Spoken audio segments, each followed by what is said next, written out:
Yeah, I mean, I think you got some companies that are actually trying to do interesting work, whether it's like Energized in Baton Rouge, or you've got, there's a lot of editing companies and otherwise technology companies here who are doing different stuff and trying to break into the industry. And one of the interesting things, I think with the new tax incentive, that's what 35% for payroll, it's going to drive a lot of people to go in and do things and take some risk to get into this game. And one of the great things about our company, TurboSquid, is that we're selling 99.9% of what we sell is outside of Louisiana. So that brings in money into the state.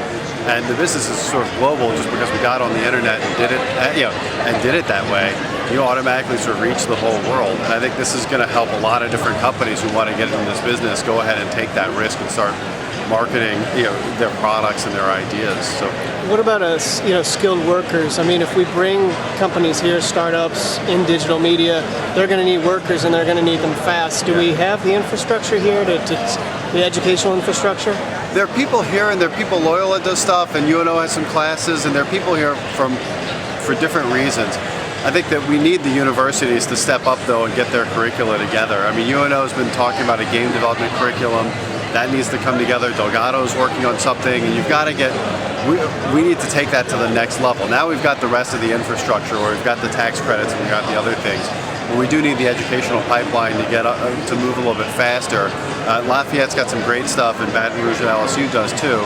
And I know we were slowed down a little bit by Katrina. A lot of people had to catch up a little bit. Now it's time, I think, to get to the next level of producing high quality graduates as well as generally drawing good talent to the city. Have you done any recent hiring, and where have the workers come from? We're not hiring so much right now. We've hired people from both in the city and also drawn some from Silicon Valley and other places, some from Orlando. It just sort of depends. So like you might get somebody who, for instance, who worked in electronic arts. I mean, one of the people we worked with went to LSU, got a degree in computer science, went to electronic arts, worked in Orlando, and then came and moved back and worked with us here. And then he's now working doing other sort of media stuff in the city.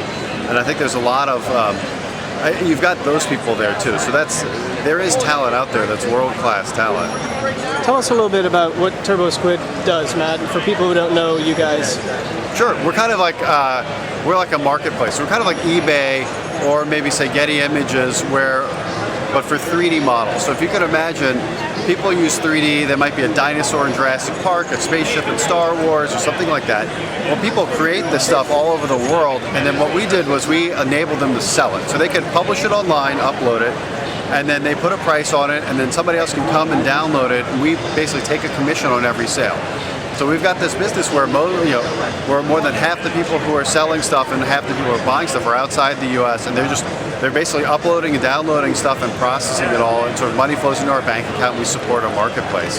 It's really it's been an interesting ride to put that together. But that's what TurboSquid's sort of heart and soul does. And then the show that we're at right now, SIGGRAPH, is the biggest trade show in the world for this industry, and it's great that it's in New Orleans. We originally announced TurboSquid at SIGGRAPH in 2000 when it was in New Orleans, and now sort of 9 years later it's back on our home turf. And we've got other great announcements like those tax credits that are coming out. And your clients are international, correct?